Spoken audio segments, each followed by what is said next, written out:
Acerca del carácter afirmativo de la cultura, por Herbert Marcuse. Parte 2. La cultura afirmativa recogió, con su idea de la humanidad pura, la exigencia histórica de la satisfacción general del individuo. Si consideramos la naturaleza tal como la conocemos, según las leyes que en ella se encuentran, vemos que no hay nada superior a la humanidad en el hombre.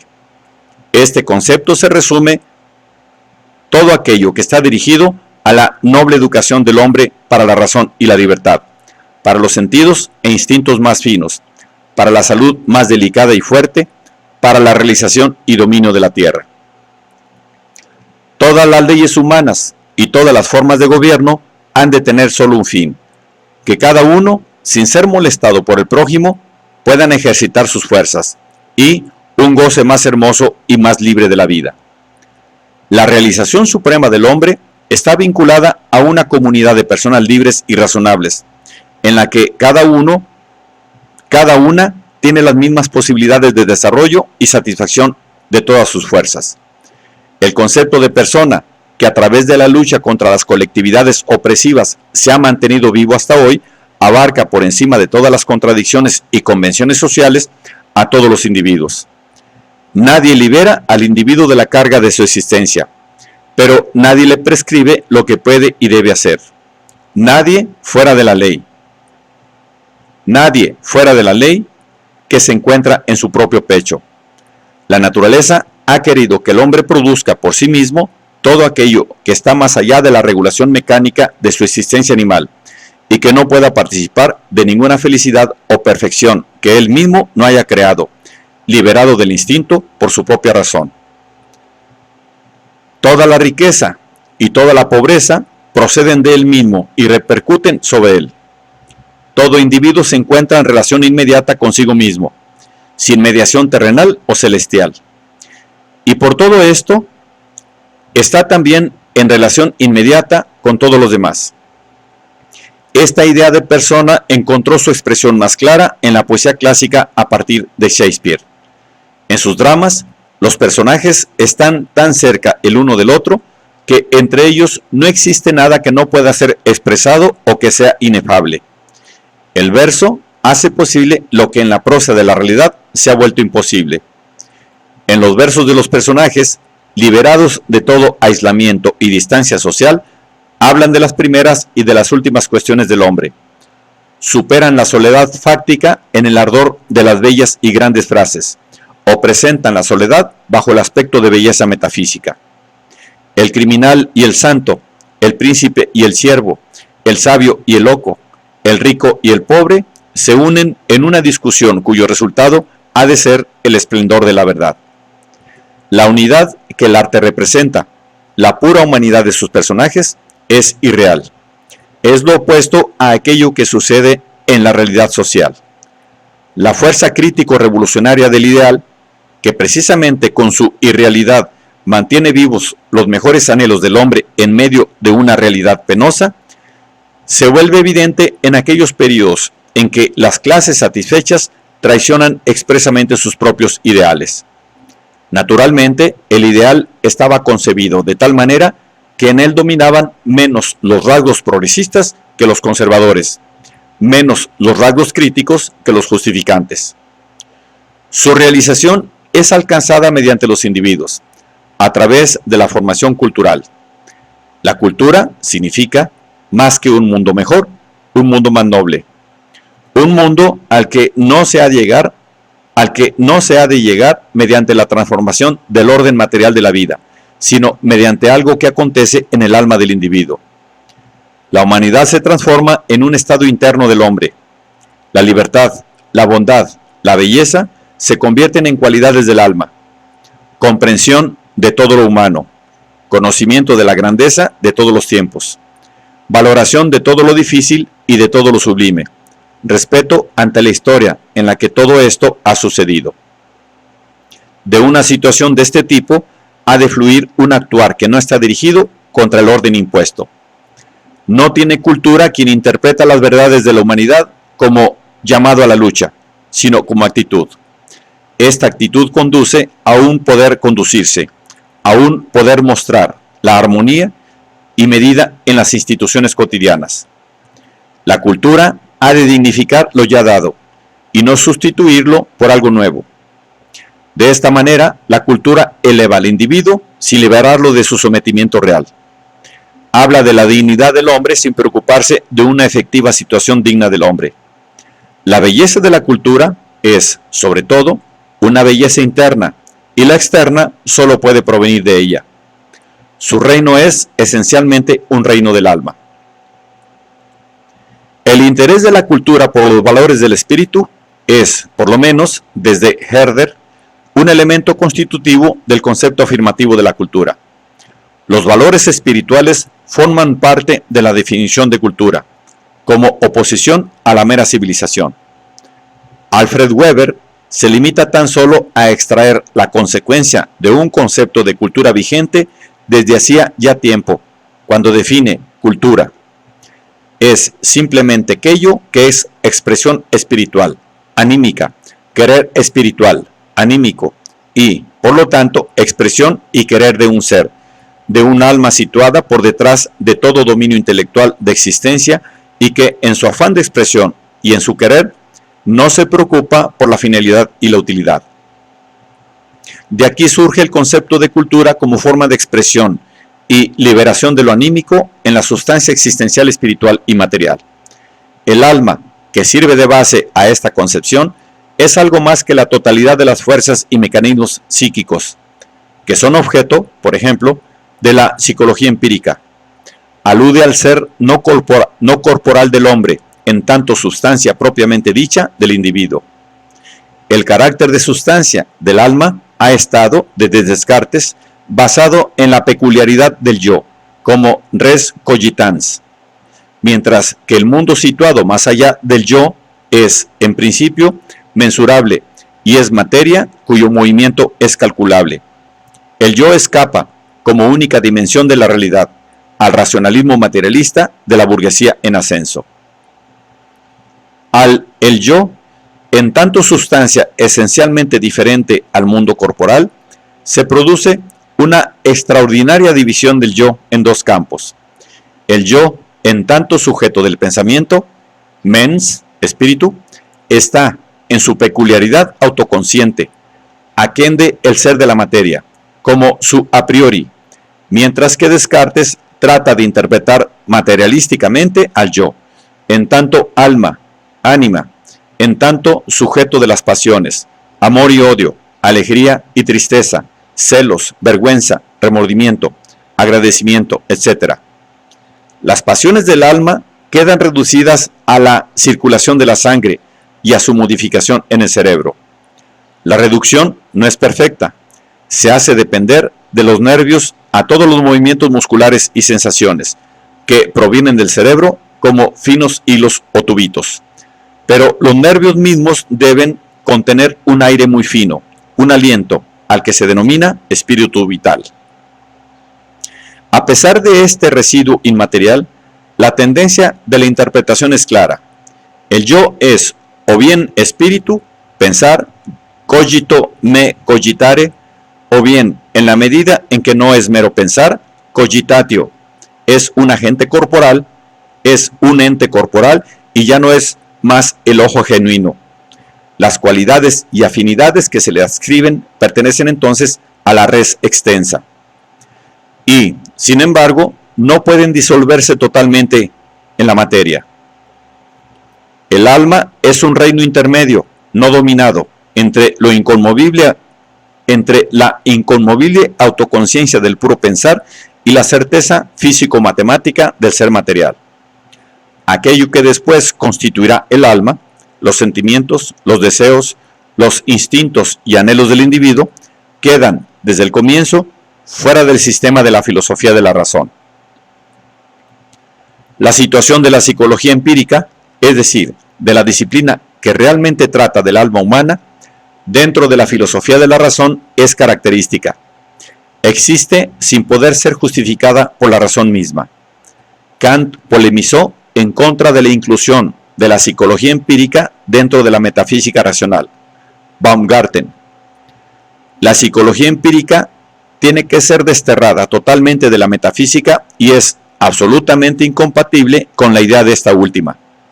Y agrega, pero además habrá que otorgarle, sin embargo, un lugar pequeño en los planes de estudio, es decir, como mero episodio, por razones económicas, porque no es lo suficientemente rica como para constituir por sí sola una disciplina, pero es demasiado importante como para expulsarla totalmente o ubicarla en alguna otra parte. Es simplemente un huésped extraño a quien se le concede asilo por un tiempo hasta que encuentre su propia morada en una antropología más amplia. Y en sus lecciones sobre metafísica de 1792-1793, Kant se expresa aún más escépticamente acerca de este huésped extraño. ¿Es posible una psicología empírica como ciencia? No, nuestros conocimientos acerca del alma son demasiado limitados. La distancia que separa la filosofía de la razón con respecto al alma hace referencia a una situación fundamental. En el proceso social del trabajo, el alma no tiene participación alguna. El trabajo concreto es reducido al trabajo abstracto que posibilita el intercambio de los productos del trabajo como mercancías. La idea del alma parece referirse a círculos de la vida que escapan a la razón abstracta de la praxis burguesa. La elaboración de la materia es realizada solo por una parte de la res cogitans, por la razón técnica, comenzando con la división del trabajo según las exigencias de la manufactura y terminando con la industria de máquinas. Las potencias espirituales del proceso material de la producción se enfrentan con el productor inmediato, como propiedad ajena y fuerza dominante. En la medida en que el pensamiento no es inmediatamente razón técnica, se separa cada vez más, desde Descartes, de la vinculación consciente con la praxis social y permite la cosificación que él mismo estimula. Si en esta praxis las relaciones humanas aparecen como relaciones objetivas, como leyes de las cosas, la filosofía deja librada al individuo como apariencia y se refugia en la constitución trascendental del mundo, que se opera en la pura subjetividad. La filosofía trascendental no logra acercarse a la cosificación, investiga tan solo el proceso de conocimiento del mundo ya cosificado. La dicotomía de res cogitans y res extensa no afecta al alma. Esta no puede ser entendida ni como mera res cogitans ni como mera res extensa. Kant destruyó la psicología racional, sin poder alcanzar la psicología empírica. En Hegel, cada determinación del alma es concebida desde el espíritu al transformarse en su verdad. El alma, según Hegel, está caracterizada esencialmente por no ser aún espíritu. Cuando en su teoría del espíritu subjetivo se trata de la psicología, es decir, del alma humana, el concepto rector ya no es el alma, sino el espíritu. Hegel trata el problema del alma principalmente en la antropología. Allí está aún totalmente ligada a determinaciones naturales. Aquí habla Hegel de la vida planetaria en general, de las diferencias naturales entre las razas, de las edades de la vida, de lo mágico, del sonambulismo, de las distintas formas de los sentimientos psicopáticos y, solo en unas pocas páginas, del alma real, que no es otra cosa que el paso al yo de la conciencia, con lo que se abandona la teoría antropológica del alma y se penetra en la fenomenología del espíritu. El estudio del alma se divide, pues, en dos partes, una que corresponde a la antropología psicológica y otra a la filosofía del espíritu. Tampoco grandes sistemas de la filosofía burguesa de la razón hay lugar para la consideración integral del alma. Los verdaderos objetos de la psicología, los sentimientos, los instintos, la voluntad, se presentan solo como formas de la existencia del espíritu. Sin embargo, la cultura afirmativa entiende por alma aquello que precisamente no es espíritu. Lo que se quiere decir con alma es inaccesible para la luz del espíritu, para el entendimiento, para la investigación empírica. Es más fácil seccionar y analizar un tema de Beethoven mediante el bisturí y los ácidos que analizar el alma con ayuda del pensamiento abstracto. Con esta idea del alma, las facultades, actividades y propiedades del hombre no corporales, de acuerdo con la división tradicional, representación, sentimiento y apetitos, quedan reunidas en una unidad indivisible, unidad que se conserva manifiestamente en todas las conductas del individuo y que es la que precisamente constituye su individualidad. Este concepto de alma, que es típico de la cultura afirmativa, no ha sido acuñado por la filosofía.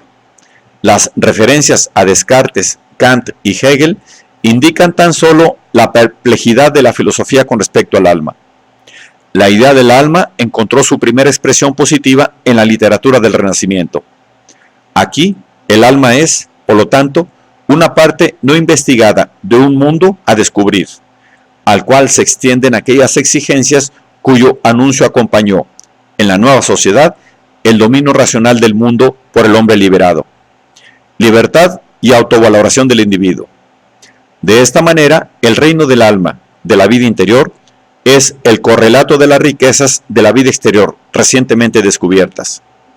El interés por las situaciones individuales, incomparables y reales, hasta entonces descuidadas, del alma, formaba parte del programa de vivir la vida total e integralmente.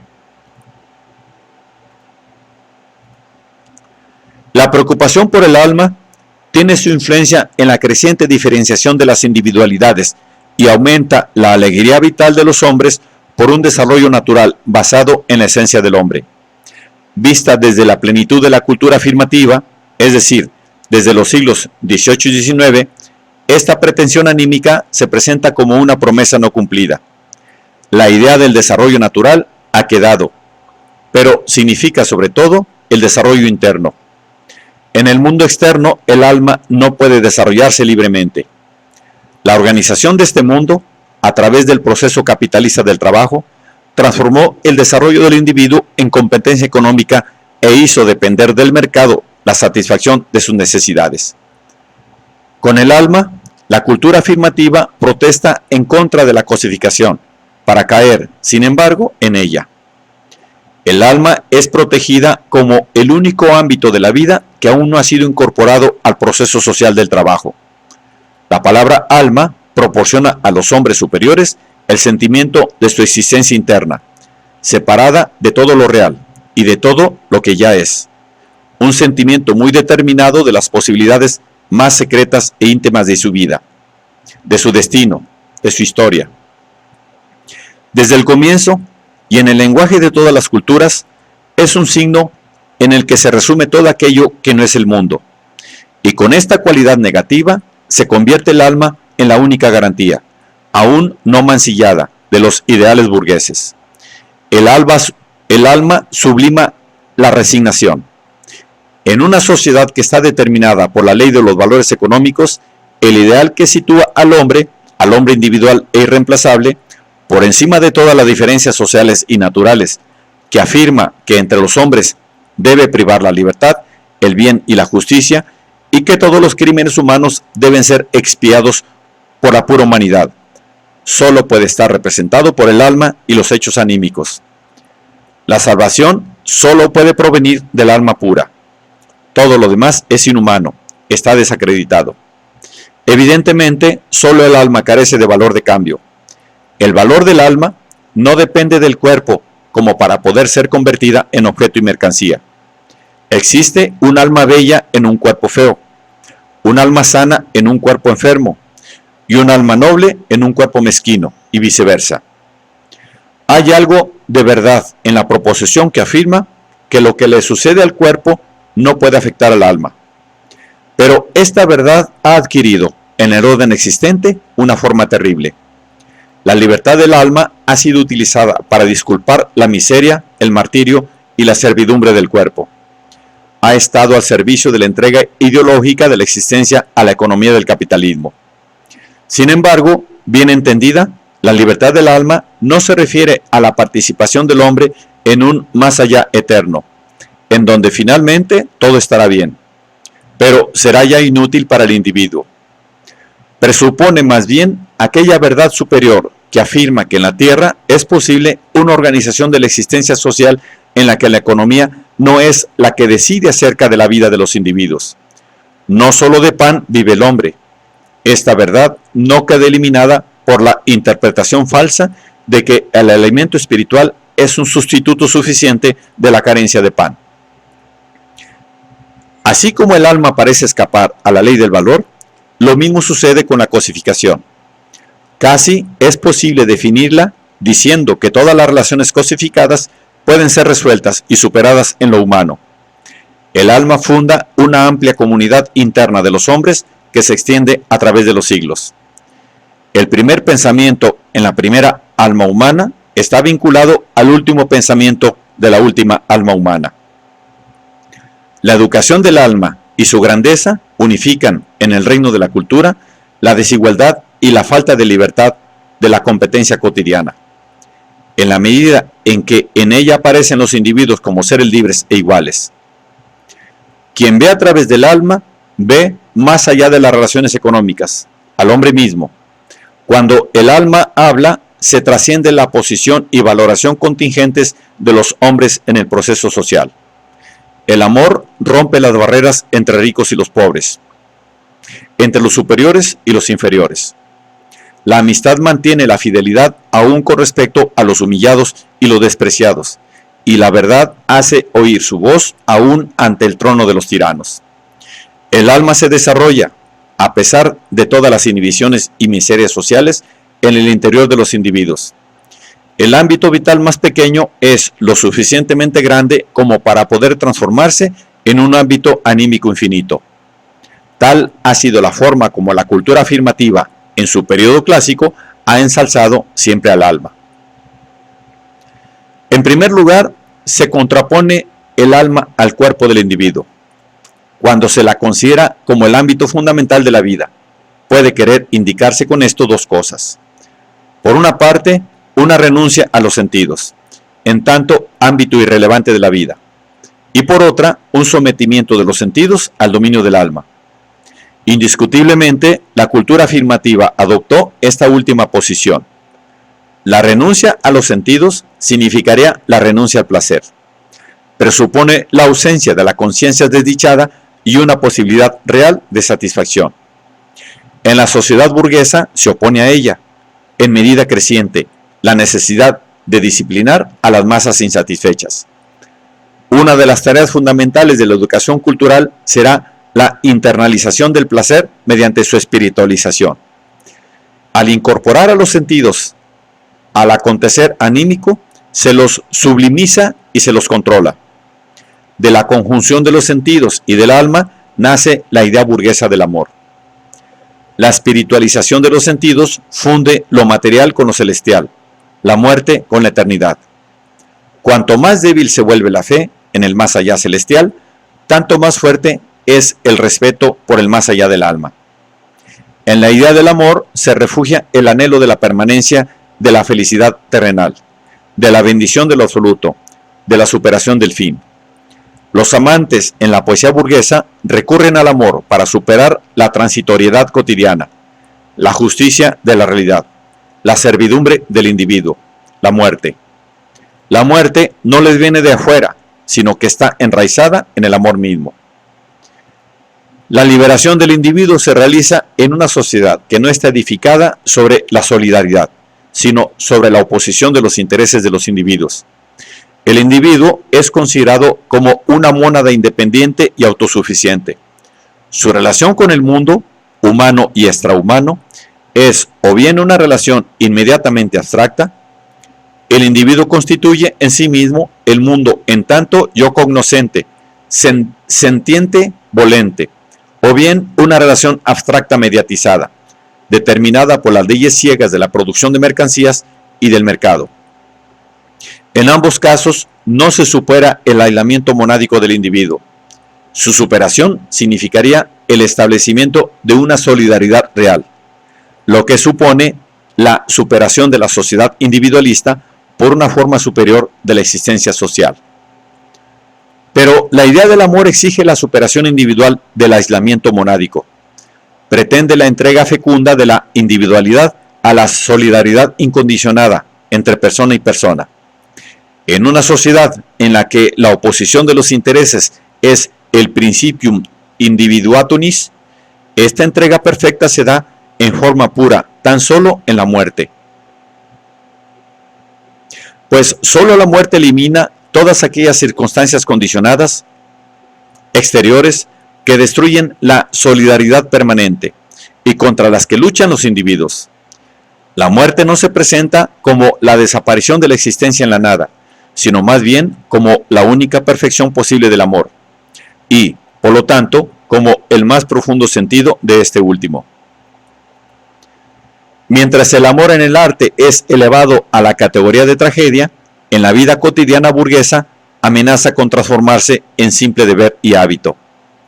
El amor contiene en sí mismo el principio individualista de la nueva sociedad. Exige exclusividad. Esta exclusividad se manifiesta en la exigencia de fidelidad incondicionada, que, partiendo del alma, ha de obligar también a los sentidos. Pero la espiritualización de los sentidos pide a estos algo que no pueden proporcionar: escapar al cambio y a la modificación, e incorporarse a la unidad e individualidad de la persona. En este punto ha de existir una armonía preestablecida entre interioridad y exterioridad, posibilidad y realidad, que precisamente es destruida por el principio anárquico de la sociedad. Esta contradicción vuelve falsa la fidelidad excluyente, mutilando la sensibilidad, lo que se manifiesta en la actitud hipócrita de la pequeña burguesía. Las relaciones puramente privadas, tales como el amor y la amistad, son las únicas en las que ha de conservarse el dominio inmediato del alma sobre la realidad. En todos los demás casos, el alma tiene, sobre todo, la función de elevarnos a los ideales, sin urgir su realización. El alma tiene una acción tranquilizadora. Por ser excluida de la cosificación, es la que menos la padece y la que menor resistencia. Como el sentido y el valor del alma no dependen de la realidad histórica, puede seguir incólume, aún en una realidad injusta. Las alegrías del alma son menos costosas que las del cuerpo, son menos peligrosas, y se las concede gustosamente. Una diferencia esencial entre alma y espíritu es que aquella no está dirigida al conocimiento de la verdad. Allí donde el espíritu tiene que condenar, el alma puede aún refugiarse en la comprensión. El conocimiento procura distinguir entre lo uno y lo otro, y elimina la oposición solo sobre la base de la fría necesidad de las cosas. En el alma se reconcilian rápidamente las oposiciones externas, que se transforman en unidad interna. Si existe un alma fáustica, occidental y germánica, entonces pertenece a ella una cultura fáustica, occidental y germánica. Y en este caso, la sociedad feudal, la capitalista, la socialista, son solo manifestaciones de esta alma, y sus crasas oposiciones se disuelven en la hermosa y profunda unidad de la cultura. La naturaleza conciliadora del alma se muestra claramente cuando la psicología se convierte en el organón de las ciencias del espíritu, sin estar basada en una teoría de la sociedad que vaya más allá de esta cultura. El alma tiene una gran afinidad con el historicismo. Ya en Herder, el alma, liberada del racionalismo, tiene que poder intuir afectivamente todo. Para poder intuir toda la naturaleza del alma, que domina por doquier, que modela todas las restantes tendencias y fuerzas del alma y que colorea hasta las acciones más indiferentes, no hay que recurrir a las palabras, sino penetrar en la época, en la región, en toda la historia. Hay que intuir e intuir afectivamente todo. El alma, por su carácter de intuición universal, resta valor a la distinción entre lo correcto y lo falso, entre lo bueno y lo malo, entre lo racional y lo irracional, proporcionada por el análisis de la realidad social con respecto a las posibilidades alcanzadas en la organización material de la existencia. Según Ranke, cada época histórica manifiesta una tendencia diferente del mismo espíritu humano, Cada una tiene un sentido en sí misma, y su valor no se basa en lo que de ella surja, sino en su propia existencia, en su propio ser. El alma no dice nada con respecto a la corrección de aquello que representa. Puede transformar una mala causa en un sublime. El caso de Dostoyevsky. Las almas profundas y finas pueden estar al margen de la lucha por un futuro mejor del hombre y hasta adherirse al otro bando. El alma se asusta frente a la dura verdad de la teoría, que señala la necesidad de modificación de una forma miserable de la existencia. ¿Cómo puede una transformación externa decidir acerca de la verdadera sustancia eterna del hombre? El alma se deja ablandar y amansar, obedeciendo a hechos que en última instancia tampoco le interesan. De esta manera, el alma pudo convertirse en un factor útil de la técnica del dominio de las masas en la época de los estados autoritarios, en que fue necesario movilizar todas las fuerzas posibles en contra de una modificación real de la existencia social. Con ayuda del alma, la burguesía de la última época pudo enterrar sus antiguos ideales. Decir que lo que le importa es el alma es útil, cuando lo único que interesa es el poder. Pero lo que realmente interesa es el alma, la vida no expresada y no realizada del individuo. En la cultural del alma entraron de manera falsa aquellas fuerzas y necesidades que no encontraban lugar en la existencia cotidiana. El ideal cultural recogió el anhelo de una vida mejor, de humanidad, bondad, alegría, verdad, solidaridad. Pero todo esto lleva el sello afirmativo. Pertenece a un mundo superior, más puro, no cotidiano. Todas estas fuerzas son internalizadas como deberes del alma individual. Así, el alma debe realizar aquello que continuamente se viola en la existencia externa, o son presentadas como objetos del arte, y así su realidad es reducida a un ámbito que esencialmente no es el de la vida real. La ejemplificación del ideal cultural en el plano del arte tiene aquí su razón. La sociedad burguesa solo ha tolerado la realización de sus propios ideales en el arte y solo aquí los ha tomado en serio, como exigencia universal. Lo que en la realidad es considerado como utopía, fantasía o perturbación está allí permitido. En el arte, la cultura afirmativa ha señalado las verdades olvidadas sobre las cuales, en la vida cotidiana, triunfa la justicia de la realidad. El medium de la belleza purifica la verdad y la aleja del presente. Lo que sucede en el arte no obliga a nada. Cuando este mundo bello no es presentado como algo remoto, la obra de arte clásica de la humanidad victoriosa, la Ifigenia de Goethe, es un drama histórico, es desactualizado por obra y gracia de la magia de la belleza. En el medium de la belleza, los hombres pueden participar de la felicidad, pero solo en el ideal del arte la belleza fue afirmada como la conciencia tranquila, pues en realidad aquella tiene un poder peligroso que amenaza la organización ya dada a la existencia. El carácter inmediatamente sensible de la belleza hace también referencia inmediata a la felicidad sensible. Según Hume, una de las características fundamentales de la belleza es provocar placer. El placer no es solo un fenómeno concomitante de la belleza, sino un elemento constitutivo de su esencia. Y según Nietzsche, la belleza despierta la dicha afrodisíaca. Nietzsche polemiza contra la definición de la belleza de Kant como aquello que provoque en nosotros una sensación de agrado no interesado, oponiéndole la frase de Stendhal que afirma que la belleza es una promesa de bondad.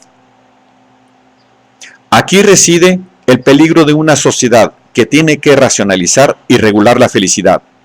La belleza es, en verdad, impúdica. Muestra aquello que no puede ser mostrado públicamente y que a la mayoría le está negado.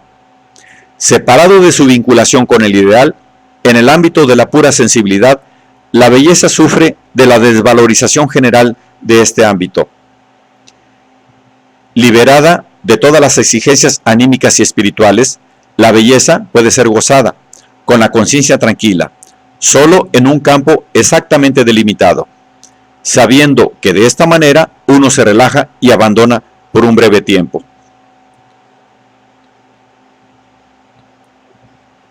La sociedad burguesa liberó a los individuos, pero solo en tanto personas que han de mantenerse disciplinadas.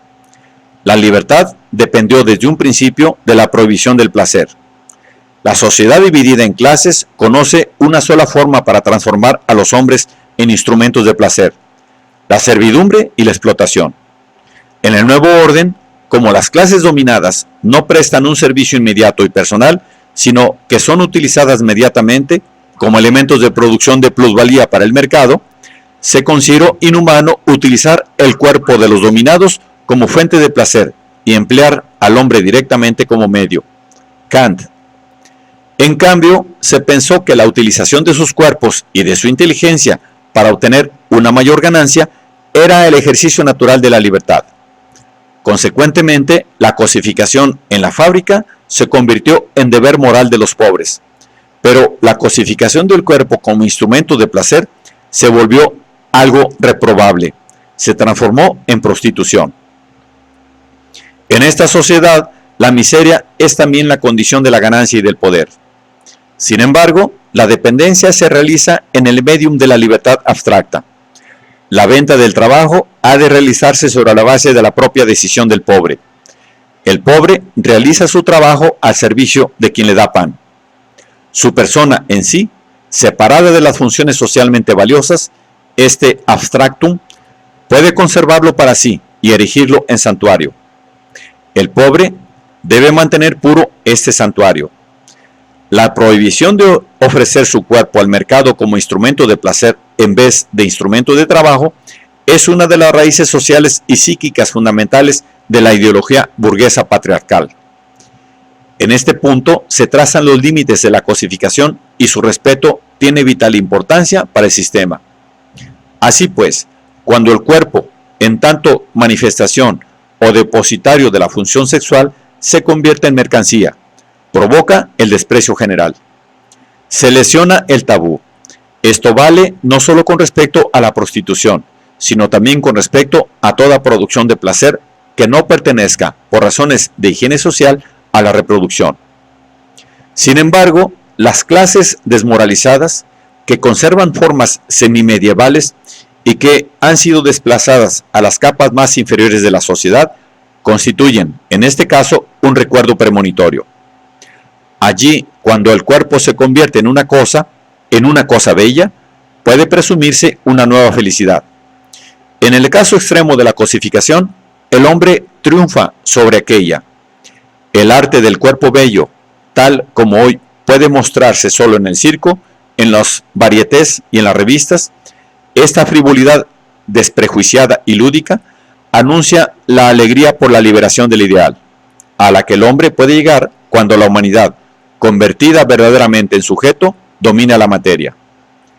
Solo cuando se suprima la vinculación con el ideal afirmativo, cuando se goce de una existencia sabia, sin racionalización alguna y sin el menor sentimiento puritano de culpa, es decir, cuando se libera los sentidos de su atadura al alma, surgirá el primer brillo de otra cultura. Pero, según la cultura afirmativa, los ámbitos carentes de alma, desanimados, no pertenecen a la cultura. Al igual que todos los otros bienes de la esfera de la civilización, quedan liberados abiertamente a las leyes de los valores económicos. Solo la belleza animada y su goce animado es admitido en la cultura. Como los animales son incapaces de conocer y gozar la belleza, Shaftesbury deduce que tampoco el hombre puede, mediante los sentidos o mediante la parte animal de su ser, comprender y gozar la belleza. El goce de lo bello y lo bueno se realiza de una manera más noble, con la ayuda de lo más noble que existe, de su espíritu y de su razón. Cuando el placer no está situado en el alma, sino en cualquier otra parte, entonces el goce mismo ya no es bello y su expresión carece de encanto y gracia. Solo en el medium de la belleza ideal, en el arte, puede reproducirse la felicidad, en tanto valor cultural, en el todo de la vida social. Esto no sucede en los otros dos ámbitos de la cultura que participan con el arte en la presentación de la verdad ideal. En la filosofía se volvió cada vez más desconfiada con respecto a la felicidad. La religión le concedió un lugar solo en el más allá. La belleza ideal fue la forma bajo la que podía expresarse el anhelo y gozarse de la felicidad. De esta manera, el arte se convirtió en precursor de una verdad posible. La estética clásica alemana concibió la belleza y verdad en la idea de una educación estética del género humano. Schill decía que el problema político de una mejor organización de la sociedad debe seguir el camino de lo estético, porque es la belleza la que nos lleva a la libertad. Y en su poema, Los artistas, expresa la relación entre la cultura existente y la futura, en los siguientes versos. De acuerdo con la medida de la verdad socialmente permitida y bajo la forma de una felicidad realizada, el arte es, dentro de la cultura afirmativa, el ámbito supremo y más representativo de la cultura. Nietzsche la definió así: cultura, dominio del arte sobre la vida. ¿Por qué ha de atribuirse el arte este papel extraordinario?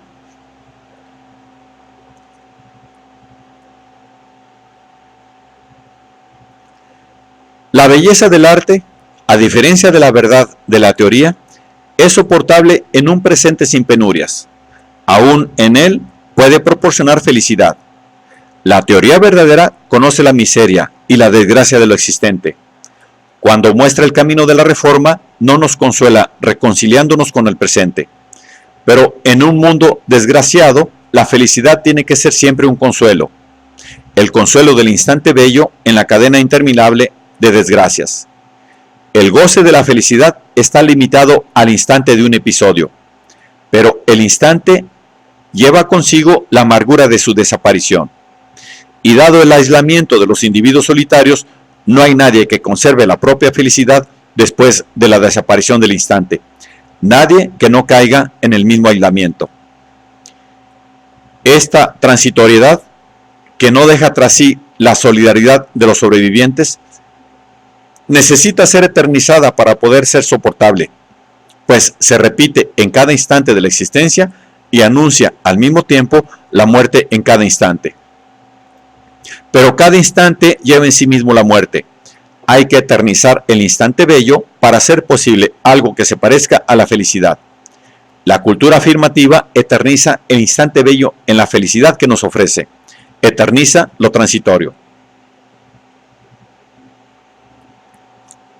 Una de las tareas sociales fundamentales de la cultura afirmativa está basada en esta contradicción entre la transitoriedad desdichada de una existencia deplorable y la necesidad de la felicidad que hace soportable esta existencia. Dentro de cada existencia, la solución puede ser solo aparente. Precisamente en este carácter de apariencia de la belleza del arte, descansa la posibilidad de la solución. Por una parte, el goce de la felicidad puede estar permitido solo bajo una forma animizada, idealizada. Por otra parte, la idealización anula el sentido de la felicidad. El ideal no puede ser gozado. Todo placer le es extraño. Destruiría el rigor y la pureza que tiene que poseer en la realidad carente de ideales de esta sociedad, para poder cumplir su función de internalización y de disciplina. El ideal que persigue la persona abnegada que se coloca bajo el imperativo categórico del deber, este ideal kantiano es solo la síntesis de todas las tendencias afirmativas de la cultura, es insensible a la felicidad. Es incapaz de generar felicidad o consuelo, ya que no existe satisfacción actual.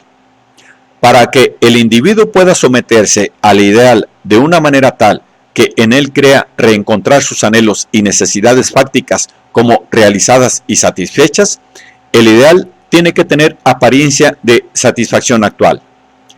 Esta es la realidad aparente que ni el filósofo ni la religión pueden alcanzar. Solo el arte lo logra, precisamente en el medium de la belleza. Goethe ha dejado entrever este papel engañoso y reconfortante de la belleza. El espíritu humano se encuentra en una situación estupenda cuando honra, cuando adora, cuando ensalza un objeto, ensalzándose a sí mismo. Pero esta situación no dura mucho tiempo. Muy pronto los conceptos generales lo dejan frío. El ideal lo eleva por encima de sí mismo. Pero entonces desea volver a tenerse a sí mismo, a sentir aquella simpatía por lo individual, sin recaer en aquella limitación y sin perder tampoco lo importante, lo que eleva el espíritu.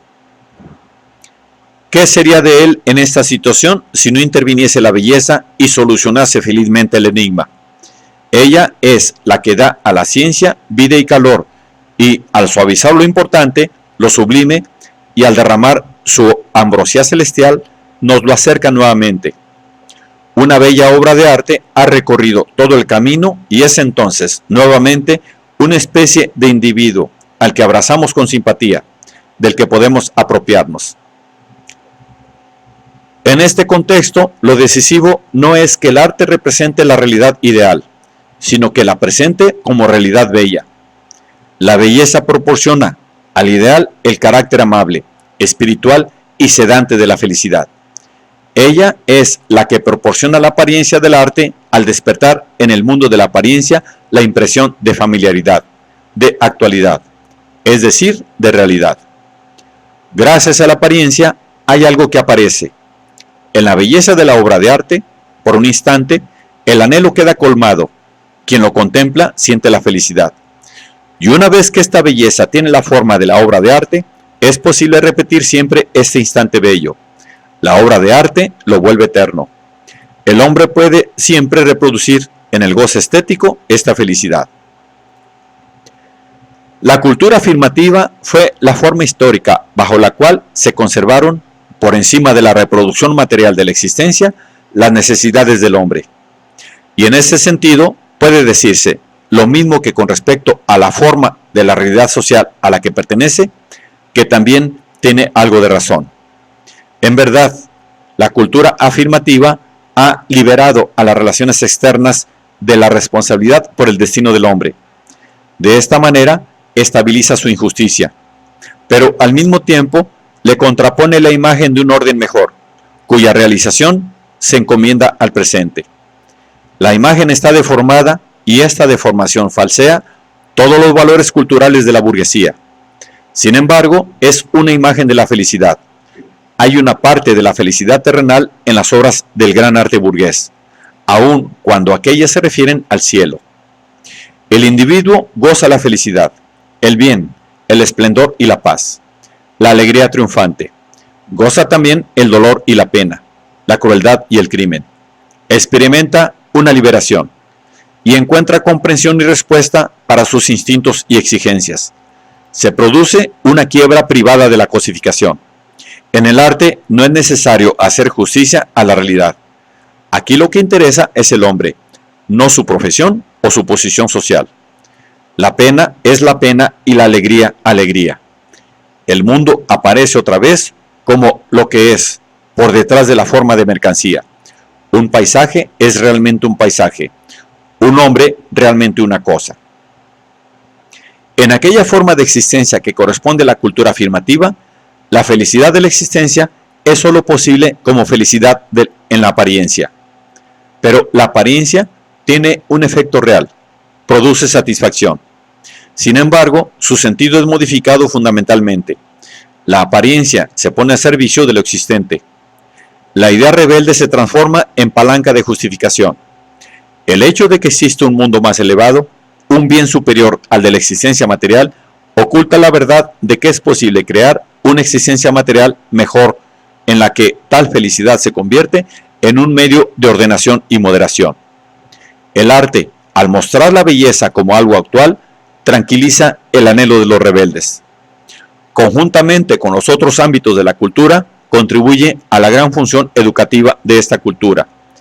Disciplinar de tal manera al individuo, para quien la nueva libertad había traído una nueva forma de servidumbre, que sea capaz de soportar la falta de libertad de la existencia social. La oposición manifiesta entre las posibilidades de una vida rica descubiertas precisamente con la ayuda del pensamiento moderno y la realidad precaria de la vida, impulsó siempre a este pensamiento a internalizar sus propias pretensiones, a sopesar sus propias consecuencias. Fue necesaria una educación secular para hacer soportable este enorme shock cotidiano. Por una parte, la prédica permanente de la libertad, la grandeza y la dignidad inalienables de la persona, del dominio y la autonomía de la razón, de la bondad de la humanidad, del amor indiscriminado a los hombres, de la justicia, y por otra parte, la humillación general de la mayor parte de la humanidad, la irracionalidad del proceso social de la vida, el triunfo del mercado de trabajo sobre la humanidad, de la ganancia sobre el amor al hombre. Sobre el terreno de la vida empobrecida, ha crecido todo un conjunto de falsificaciones bajo la forma de la trascendencia y del más allá. Pero al injertar la felicidad cultural en la desgracia, al animizar los sentidos, se atenúa la pobreza y la precariedad de esta vida, convirtiéndola en una sana capacidad de trabajo. Este es el verdadero milagro de la cultura afirmativa. Los hombres pueden sentirse felices, aun cuando no lo sean en absoluto. La apariencia vuelve incorrecta la afirmación de la propia felicidad. El individuo, reducido a sí mismo, aprende a soportar y, en cierto modo, a amar su propio aislamiento. La soledad fáctica se eleva a la categoría de soledad metafísica y recibe, en tanto tal, la bendición de la plenitud interna a pesar de la pobreza extrema. La cultura afirmativa reproduce y sublimiza con su idea la personalidad, el aislamiento y el empobrecimiento social de los individuos. La personalidad es el depositario del ideal cultural. La personalidad tiene que presentar la felicidad, tal como esta cultura la proclama, como bien supremo. La armonía privada en medio de la anarquía general, la alegre actividad en medio del trabajo amargo. Esta personalidad recoge en sí todo lo bueno y rechaza o ennoblece lo malo. No interesa que el hombre viva su vida, lo que importa es que viva tan bien como sea posible. Este es uno de los lemas de la cultura afirmativa. Por bien se entiende aquí esencialmente la cultura misma. Participación en los valores anímicos y espirituales. Integración de la existencia individual con la humanidad del alma y con la amplitud del espíritu. La felicidad del placer no racionalizado queda eliminada del ideal de la felicidad. Esta felicidad no puede violar las leyes del orden existente y tampoco necesita violarlas. Debe ser realizada en su inmanencia. La personalidad que ha de ser, con la realización de la cultura afirmativa, el bien supremo del hombre, tiene que respetar los fundamentos de lo existente. El respeto por las relaciones de poder ya dadas es una de sus virtudes. Sus protestas han de ser medidas y prudentes. No siempre ha sido así. Antes, en el comienzo de la nueva época, la personalidad representaba una cara diferente. Pertenecía, por lo pronto, al igual que el alma, de la que debía ser la más perfecta encarnación humana, a la ideología de la liberación burguesa del individuo. La persona era la fuente de todas las fuerzas y propiedades que capacitan al individuo para convertirse en señor de su destino y organizar su mundo en torno de acuerdo con sus necesidades. Jacob Burckhardt ha presentado esta idea de personalidad en su concepto del hombre universal del Renacimiento. Cuando se hacía referencia al individuo como personalidad, se quería destacar de esta manera que todo lo que había hecho de sí lo debía solo a sí mismo, no a sus antepasados, a su testamento social o a Dios. La característica de la personalidad no era solo espiritual, un alma bella, sino más bien el poder, la influencia, la fama, un ámbito vital para su actuar lo más amplio y pleno posible. En el concepto de personalidad representativo de la cultura afirmativa a partir de Kant, ya no hay huella alguna de este activismo expansivo. La personalidad es dueña de su existencia solo en tanto anímico y ético. La libertad e independencia del mecanismo de toda la naturaleza que ha de caracterizar su esencia es solo una libertad inteligible que acepta las circunstancias vitales dadas como materia del deber. El ámbito de la realización externa se vuelve muy pequeño, mientras que el de la realización interna es muy grande. El individuo ha aprendido a plantearse ante todo las exigencias a sí mismo. El dueño del alma se ha vuelto más ambicioso en lo interno y más modesto en lo externo. La persona ya no es el trampolín para el ataque del mundo, sino una línea de retaguardia bien protegida, detrás del frente. En su interioridad, en tanto persona ética, posee lo único que el individuo no puede perder. Es la fuente ya no de la conquista, sino del renunciamiento. Personalidad es, sobre todo, el hombre que renuncia, el que impone su propia realización dentro de las circunstancias ya dadas, por más pobres que éstas sean. Es el que encuentra su felicidad en lo existente. Pero aún en esta forma tan empobrecida, la idea de personalidad contiene un momento progresista, que en última instancia se ocupa del individuo. La singularización cultural de los individuos encerrados en sí mismos, las personalidades que llevan en sí su propia realización, corresponden, con todo, al método liberal de disciplina, que exige que no haya dominio alguno sobre un determinado campo de la vida privada. Deja que el individuo como persona siga existiendo en la medida en que no perturbe el proceso del trabajo y deje liberado a las leyes inmanentes de este proceso, a las fuerzas económicas, a la integración social de los hombres.